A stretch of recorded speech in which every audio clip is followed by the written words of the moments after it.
డబ్బు, అనారోగ్యం, ఉద్యోగం, వ్యాపారం, అప్పులతో బాధపడుతున్నారా? మీకోసమే లాంచ్ యువర్ ఫ్యూచర్ ప్రోగ్రామ్. నమస్తే ఉమాదేవరకొండ గారు. నమస్తే అమ్మా. మీనరాశి వారికి గనక మనం చూసుకుంటే వీళ్ళ గుణగణాలు ఏ విధంగా ఉంటాయంటారు? ఈ రాశిలో పుట్టిన మగవారికి ఏ విధంగా ఉండే అవకాశం ఉంటుంది? చాలా మంది అడిగేది ఏంటంటే గ్రహాల ప్రభావం ఏ విధంగా ఉంది, ఏ ఏ విషయాలలో జాగ్రత్తలు వహించాలి, ఏ మంత్ నుంచి ఏ మంత్ వరకు కలిసి వస్తూ ఉంటుంది, వ్యాపారంలో, వివాహంలో అండ్ దాంతోపాటు పిల్లలకైతే ఎడ్యుకేషన్ విషయంలో ఎటువంటి సమస్యలైనా ఉన్నాయని అడుగుతుంటారు. దానికి సంబంధించి మనం ఏం చెప్పొచ్చు? మీనరాశి అంటే పూర్వాభాద్ర, ఉత్తరాభాద్ర, రేవతి ఈ 3 నక్షత్రాలు మీనరాశిలోకి పరిగణించబడతాయి. సో మీనరాశి అంటే ద ఒరిజినల్ 12th హౌస్ అండి. మన కాలచక్రంలో 12వ రాశి మీనరాశి. సో మనకి చేపలు కనబడుతూ ఉంటాయి. సో ఇక్కడ మనము ఏం చూడాలి అని అంటే, ఎప్పుడైతే ఒరిజినల్ 12th హౌస్ ఉంటుందో అవుట్ స్టాండింగ్ అండి. అంటే ఏం చేసినా దిగ్విజయంగా, భారీగా, హ్యూజ్‌గా ఉంటాయి. ఒకానొక స్థాయికి వచ్చిన తర్వాత అన్నీ వదిలేసి వైరాగ్యంతో వెళ్ళిపోతారు. అంటే ఒరిజినల్ కాస్మిక్ రాశి ఏదైనా ఉంది అంటే మీనరాశి. దానికి గురుడు ఆధిపత్యం, బృహస్పతి ఆధిపత్యం వహిస్తాడు కాబట్టి దైవానుగ్రహం పరిపూర్ణంగా ఉంటుంది. కాస్మిక్ ఎనర్జీ పరిపూర్ణంగా ఉంటుంది. వైరాగ్యం ఉంటుంది, జ్ఞానం ఉంటుంది, తెలివితేటలుంటాయి. ఒకానొక స్టేజ్ దాకా భయంకరంగా కష్టపడతారు, ఎదుగుతారు. అక్కడి నుంచి అన్నీ వదిలేసి ఆధ్యాత్మికత వైపు వెళ్ళిపోతారు. దట్ ఈస్ మీనరాశి. వీళ్ళకున్నటువంటి ఒక శాపం ఏంటంటే 100,00,00,000 సంపాదించినా చేతిలో రూపాయి కూడా నిలబడదు. బెంజ్ కార్‌లో తిరుగుతారు కానీ జేబులో డబ్బులుండవు. సో ఏంటంటే వీళ్ళకి 10 బంగ్లాలుంటాయి. కానీ పొద్దున పాలపాటికి డబ్బులుండవు. సో ఆ రకంగా ఉంటుంది. అంటే వీళ్ళ దగ్గర ఉండవు. వాళ్ళకి అప్పటికప్పుడు అది కావాలనుకుంటే వస్తుంది తప్ప డబ్బు ఎప్పుడు నిలవైతే ఉండదు. నిలబడదు. ద ఒరిజినల్ 12th హౌస్ కాబట్టి రూపాయి కూడా నిలబడదు. సో వీళ్ళకేంటంటే ద ఒరిజినల్ 2nd హౌస్ వచ్చేసి కుజుడు కాబట్టి చిన్న వయసులో విద్యాపరంగా ఆటంకాలొచ్చే అవకాశాలు చాలా ఉంటాయి. డ్రాప్ అవ్వడం, చదువుకునే వయసులో డ్రాప్ అవ్వడం అన్ని అవకాశాలు చాలా ఎక్కువుంటాయి. ఎక్కువగా ఆధ్యాత్మికత వైపు, వేదము, ఆస్ట్రాలజీ వీటి వైపు వచ్చేటువంటి అవకాశాలుంటాయి నార్మల్ చదువు కన్నా. సో 2nd హౌస్ కుజుడు కాబట్టి ఆ బ్రేక్స్ అని ఉంటాయి. 3rd అండ్ 8th లార్డ్ శుక్రుడు అవుతాడు కాబట్టి ఆడవాళ్ళ విషయంలో వీళ్ళు చాలా జాగ్రత్తగా ఉండాలి. ఆడవాళ్ళ విషయంలో ఎప్పుడు ఏ సమస్య వచ్చినా వీళ్ళు ఇరుక్కున్నారనంటే వీళ్ళ నేమ్, ఫేమ్ మొత్తం అన్నీ కింద పడిపోతాయి. ఆ విషయంలో చాలా జాగ్రత్తగా ఉండాలి. పనిచేసే చోట కూడా ఆడవాళ్ళతో చాలా జాగ్రత్తగా ఉండాలి. ఎందుకంటే 3rd హౌస్ అంటే కొలీగ్స్ అండి. సో అక్కడ 8th లార్డ్ కూడా శుక్రుడు అవుతున్నాడు కాబట్టి చాలా జాగ్రత్తగా ఉండాలి. అదేవిధంగా 4th అండ్ 7th లార్డ్ వచ్చేసి బుధుడు కాబట్టి సో ఇక్కడ వైవాహిక జీవితంలో సమస్యలు అనేటివి ఖచ్చితంగా ఉంటాయి. మేజర్ పార్ట్ ఆఫ్ మీనరాశి వాళ్ళకి ఖచ్చితంగా 2 మ్యారేజ్ అయ్యే అవకాశాలు ఉంటాయండి. 2 మ్యారేజ్‌లు అయ్యే అవకాశం ఉంటుంది. లేదా బంధురికము, మేనరికము, మరదలు వీళ్ళతో పెళ్ళయ్యేటువంటి అవకాశాలు చాలా ఎక్కువ శాతం ఉంటాయి. అదేవిధంగా పెళ్ళయిన తర్వాత వీళ్ళకి ఒక రకంగా అదృష్టం కలిసొస్తుందని చెప్పొచ్చు డబ్బు పరంగా.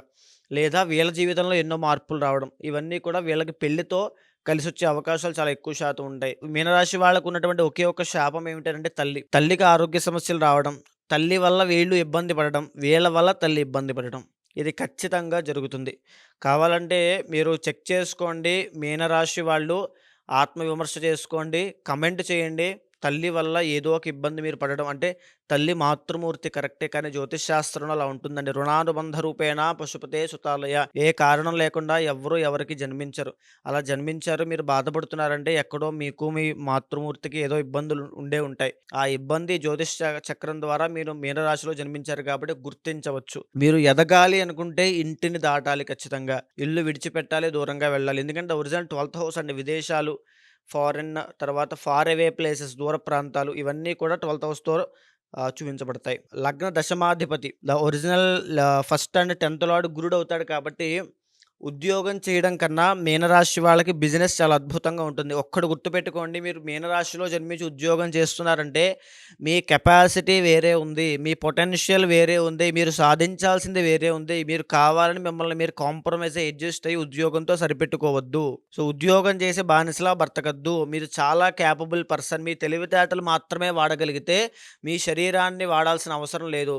మీరు బానిసలా శరీరాన్ని వాడితే మీ బుర్ర పనిచేయదు. ఇది గుర్తుపెట్టుకోండి. సో ఖచ్చితంగా మీకు అద్భుతమైన రాజయోగం ఉంటుంది. లగ్న దశమాధిపతి గురుడు అవుతాడు కాబట్టి గురుడు మహారాజయోగ కారకుడు అవుతాడు. మీ జాతకంలో గురుడు బాగున్నాడా మీరు అద్భుతమైన రాజయోగాన్ని అందిపుచ్చుకుంటారు. లేదా మీరు అక్కడే అలాగే చిన్న చిన్న ఉద్యోగం చేస్తూ బ్రతుకుతారు. ఈ విషయాన్ని బాగా గుర్తుపెట్టుకోండి. తరువాత 11th అండ్ 12th లార్డ్ శని అవుతాడు కాబట్టి పెద్ద పెద్ద వాళ్ళతో పరిచయాలు పెరిగే అవకాశం ఉంటుంది. మీరు ఎంత దూరం ప్రయాణం చేస్తే దూరంగా వెళ్తే మీరు ఫర్ సపోజ్ హైదరాబాద్‌లో జన్మించారనుకోండి. బెంగుళూరు అవ్వచ్చు, ఢిల్లీ అవ్వచ్చు, ఫారెన్ అవ్వచ్చు. ఎంత దూరంగా వెళ్ళాలి అనుకుంటే అంత తొందరగా సిద్ధిస్తుంది.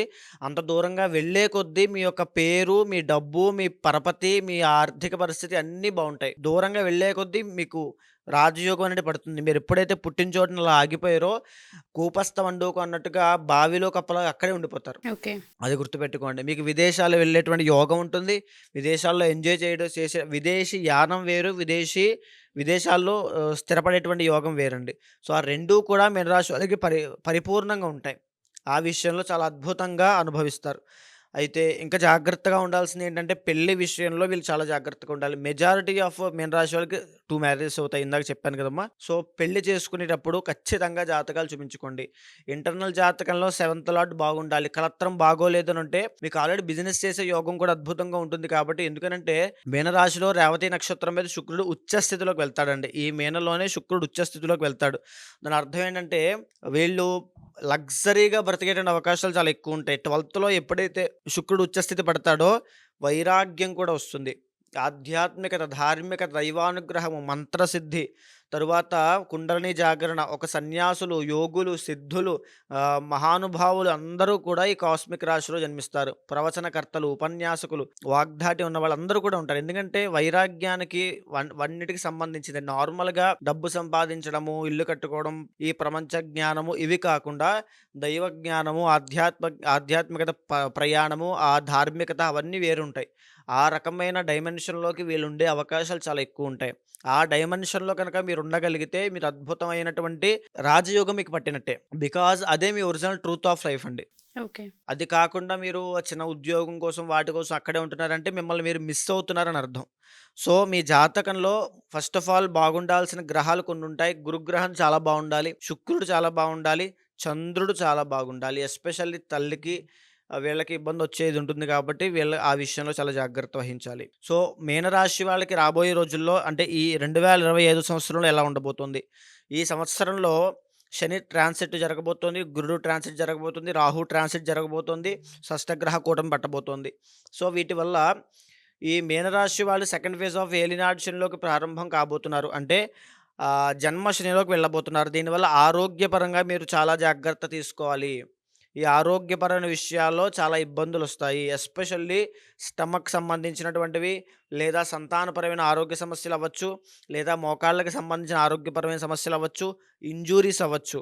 ఈ 4 విషయాల్లో మీరు చాలా జాగ్రత్త ఉండాలి. జన్మశని ఎంటర్ అయిన తర్వాత ఈ రకమైన ఇబ్బందులు, దీంతో పాటు కుటుంబంతో ఒత్తిడి, కుటుంబం దగ్గర నుంచి కుటుంబంతో కలహాలు, గొడవలు ఇవవుతాయండి. ఖచ్చితంగా అవకాశం ఉంటుంది.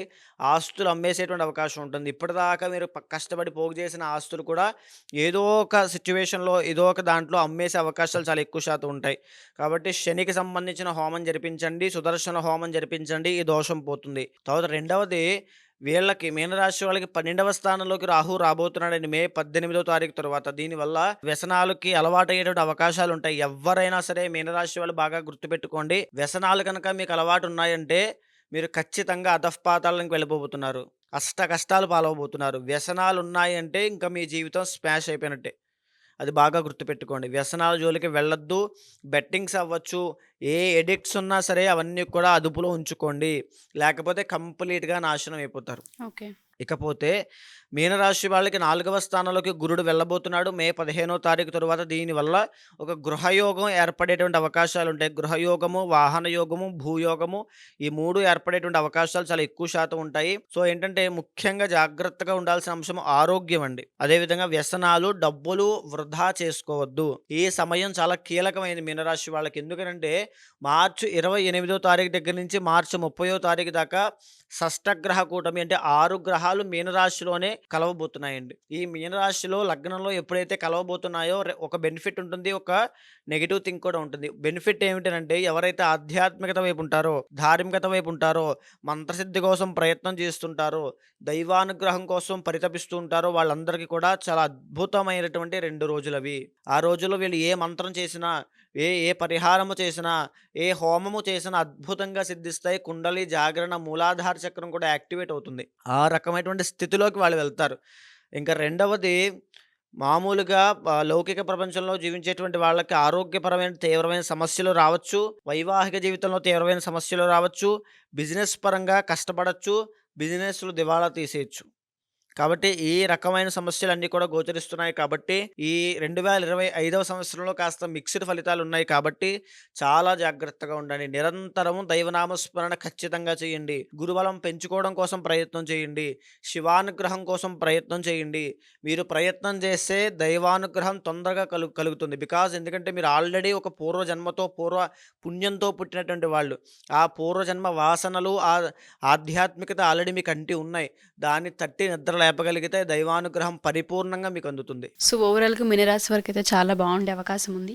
సో జాతకరీత్యా ఒకసారి కలిసి ఏ విధంగా ముందుకు వెళ్తే బాగుంటుంది అన్నది, దాంతోపాటు అంతర్గత జాతకం మీద కొంత బేస్ అయి ఉంటుంది కాబట్టి ఆర్థిక విషయాల్లోనైనా, వివాహ విషయాల్లోనైనా, లేదు అంటే వ్యాపారానికి సంబంధించిన సరే కొన్ని కలయికల వల్ల కలిసి రావట్లేదు మనం చెప్తూ ఉంటుంటాం. అలా ఎవరికైనా జాతకరీత్యా బాగాలేదు అంటే మనం పరిహారపరంగా శాంతి పూజలు కావచ్చు, ఏదైతే అవ్వట్లేదు అనుకుంటున్నామో అది సిద్ధించే విధంగా కావచ్చు, మనం పూజలు చేసే అవకాశం ఉంటుంది అంటారు. ఖచ్చితంగా అండి. ఇప్పుడు నేను చెప్పినటువంటిది గోచారపరంగా మీనరాశి వాళ్ళకి రాబోయే రోజుల్లో ఎలా ఉండబోతోంది, వాళ్ళ యొక్క గుణగణాలు ఎలా ఉండబోతున్నాయి, వాళ్ళ క్యారెక్టరిస్టిక్స్ ఏంటి, వాళ్ళు ఏ ఆరోగ్య సమస్యల జాగ్రత్త తీసుకోవాలో నేను చెప్పాను.